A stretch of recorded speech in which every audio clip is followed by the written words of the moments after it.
Assalamualaikum warahmatullahi wabarakatuh. Selamat pagi adik-adik. Kali ini ketemu lagi bersama kakak Nova Putri Amelia dengan NIM E1M081054.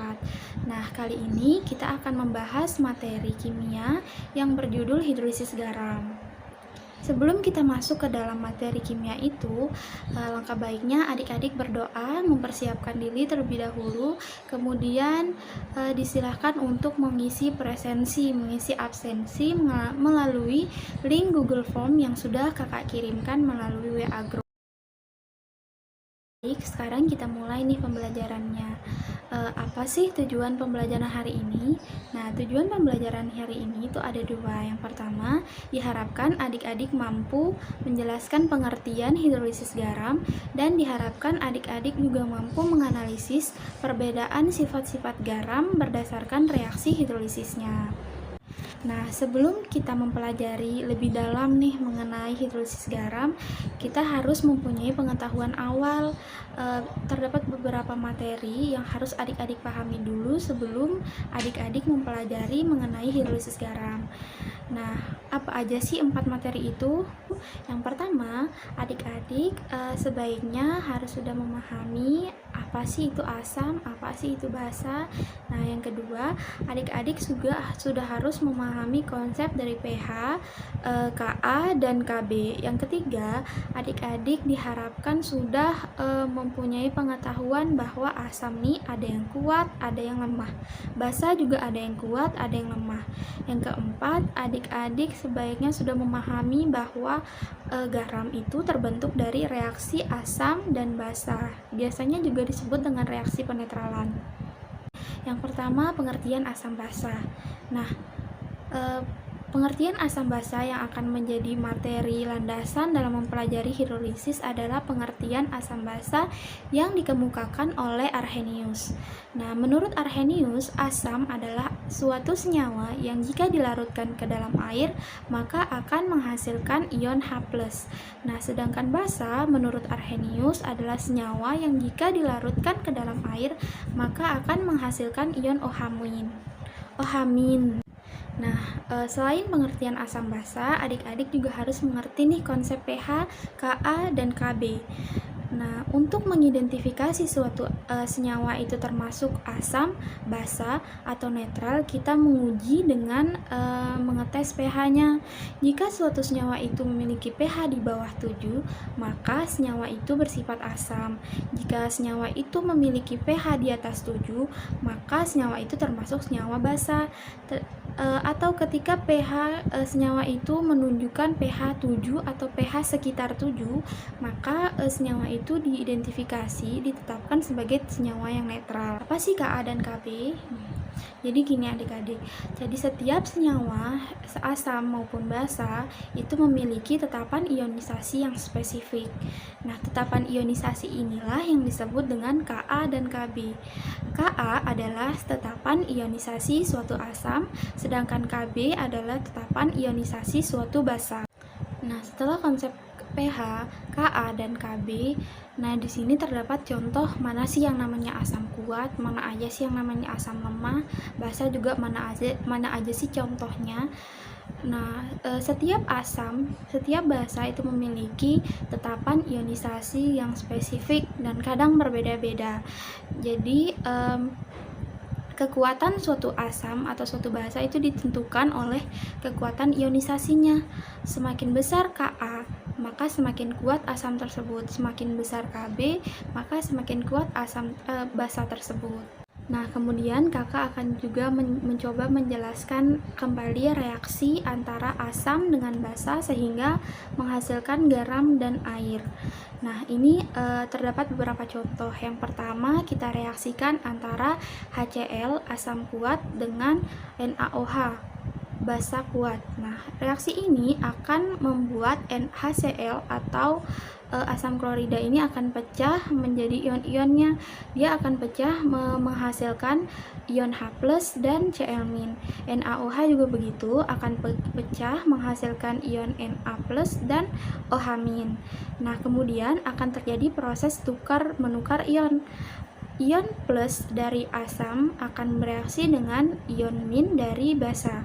Maka H dari HCl akan bereaksi dengan OH- dari NaOH. Kemudian sisanya Cl dari HCl akan bereaksi dengan Na plus dari NaOH akan membentuk garam NaCl. Maka hasilnya adalah NaCl dan H2O. Nah, reaksi ini disebut juga reaksi penetralan. Nah, untuk memperkuat materi adik-adik nih sebagai pondasi untuk mempelajari hidrolisis garam, jadi kakak memberikan banyak contoh. Contoh yang kedua, kita akan mereaksikan HCl dengan NH3 atau amoniak.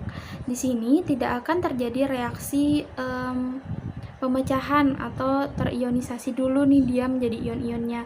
Nah, sedangkan reaksi ini tuh akan bergabung begitu saja HCl dengan NH3 membentuk NH4Cl. Nah, NH4Cl ini merupakan garam dari reaksi HCl dan NH3.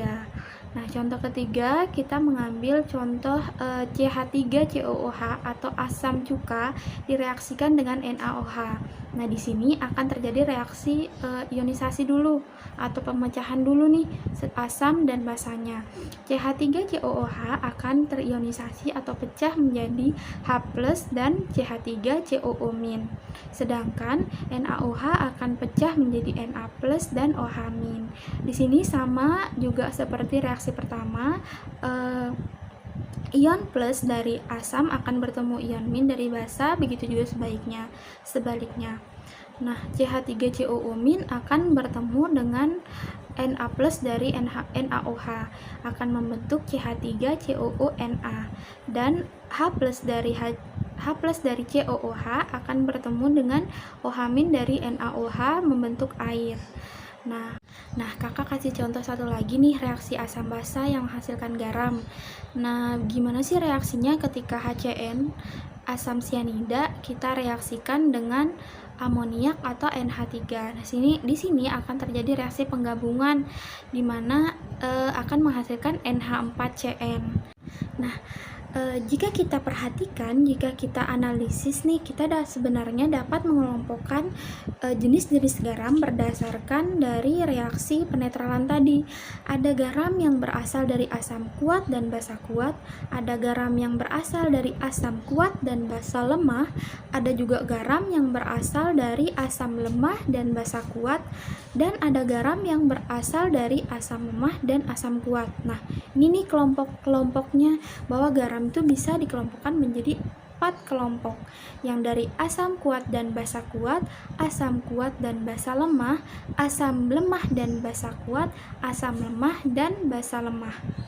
Nah, kemudian apa sih konsekuensinya? Apa sih akibatnya dari perbedaan sifat asam dan sifat basa pembentuk dari garam ini? Nah, kita akan menjelaskan itu dalam reaksi hidrolisis. Nah, apa sih itu hidrolisis garam? Nah, hidrolisis garam tersusun dari 2 kata. Yang pertama ada hidro dan lisis. Hidro adalah air dan lisis adalah pemecahan. Jadi, hidrolisis garam adalah proses pemecahan senyawa garam oleh molekul air. Nah, di sini kita akan mereaksikan jenis garam yang kedua, garam yang berasal dari asam kuat dan basa lemah. Contohnya adalah HCl yang direaksikan dengan NH3 tadi menghasilkan NH4Cl. Nah, jika NH4Cl ini direaksikan dengan molekul air atau H2O, maka akan terjadi pemecahan di mana NH4Cl ini akan mengion menjadi NH4+ dan Cl-. Nah, dalam reaksi hidrolisis, NH4+ akan bereaksi dengan ion minus dari H2O atau molekul airnya. Nah, ion minus dari molekul air adalah OH-. Maka NH4+ akan bereaksi dengan OH- membentuk NH4OH. Nah, reaksi ini otomatis memisahkan molekul air yang tadinya memiliki molekul H2O menjadi H+ dan OH- sudah berikatan dengan NH4+ tadi menghasilkan NH4OH. Nah, terionnya molekul H+ atau ion H+ ini mengakibatkan larutan ini bersifat asam. Ingat tadi ada pengertian asam menurut Arrhenius. Jika larutan tersebut menghasilkan ion H+, maka larutan tersebut bersifat asam. Nah, reaksi NH4+ mengambil OH- dari air ini akan mengakibatkan H+ sendiri atau H+ ini terion.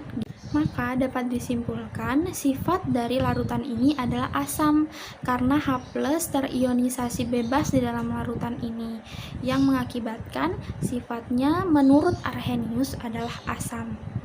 Nah, lalu bagaimana dengan sifat dari garam selanjutnya? Kita mengambil contoh garam ketiga, yaitu garam yang terbentuk dari asam lemah dan basa yang kuat. Nah, kemudian garam yang terbentuk dari asam lemah dan basa kuat contohnya adalah CH3COONa. Nah, jika kita reaksikan dengan molekul air akan terjadi pemecahan, akan terjadi lisis. CH3COONa berpecah menjadi CH3COO- dan Na+. Nah, CH3COO- di sini akan bereaksi dengan ion plus dari molekul air yaitu H+. Maka dia akan membentuk CH3COOH. Nah, reaksi ini tentunya berakibat juga bahwa OH dari molekul H2O akan terionisasi. OH-nya akan terionisasi yang mengakibatkan larutan ini memiliki sifat basa menurut Arrhenius. Nah, lalu bagaimana dengan Na+ yang dari pemecahan garam CH3COONa menjadi CH3COO- dan Na+. Nah, Na+-nya ini tidak akan mengikat OH- karena dia berasal dari basa kuat, seperti pada konsep pertama tadi. Nah, kemudian garam jenis keempat adalah garam yang terbentuk dari asam lemah dan basa kuat. Contohnya adalah NH4CN.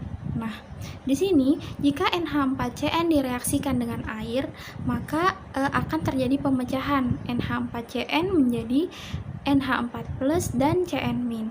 Nah, di sini jika NH4+ direaksikan dengan molekul air, maka kation ini akan bereaksi dengan ion minus dari molekul air yaitu OH-, maka akan membentuk NH4OH. Nah, kemudian Cn- karena berasal dari asam basa lemah, maka juga akan bereaksi dengan H+ dari molekul air, maka juga akan menghasilkan OH- dalam larutan tersebut. Nah, NH4+ yang bereaksi dengan H2O akan menghasilkan H+ yang terionisasi.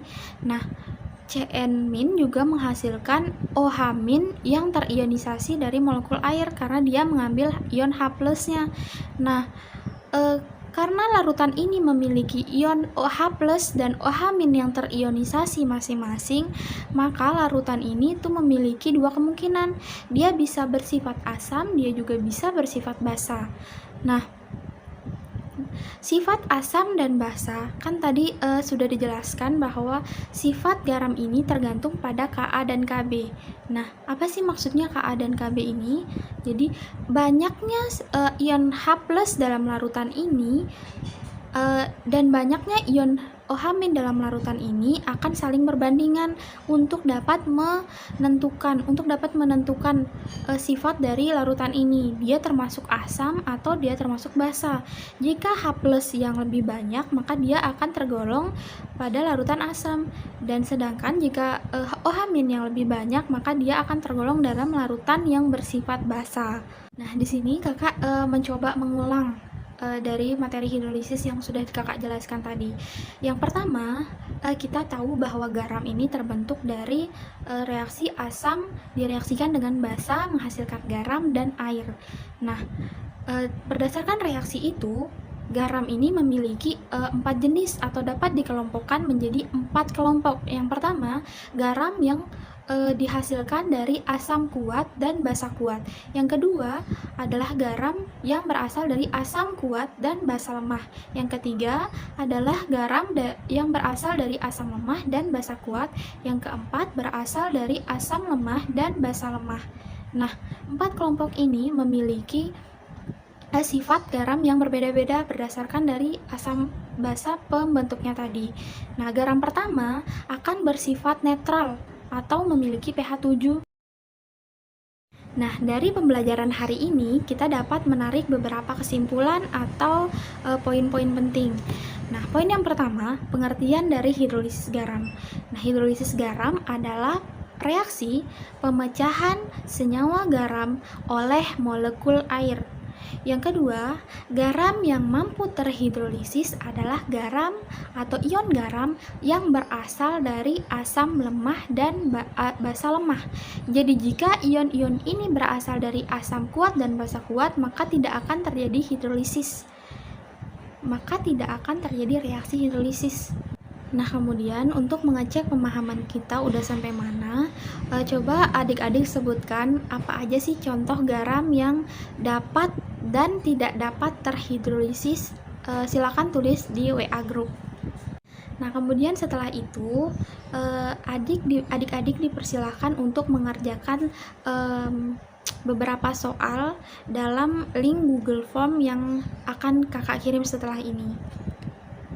Baik, sampai situ saja pembelajaran yang dapat kakak sampaikan pada pertemuan kali ini. Semoga dari pembelajaran ini adik-adik dapat memahami dapat mencapai tujuan pembelajaran yang kita sudah sampaikan di awal tadi. Terima kasih atas perhatiannya. Selalu jaga kesehatan. Wassalamualaikum warahmatullahi wabarakatuh.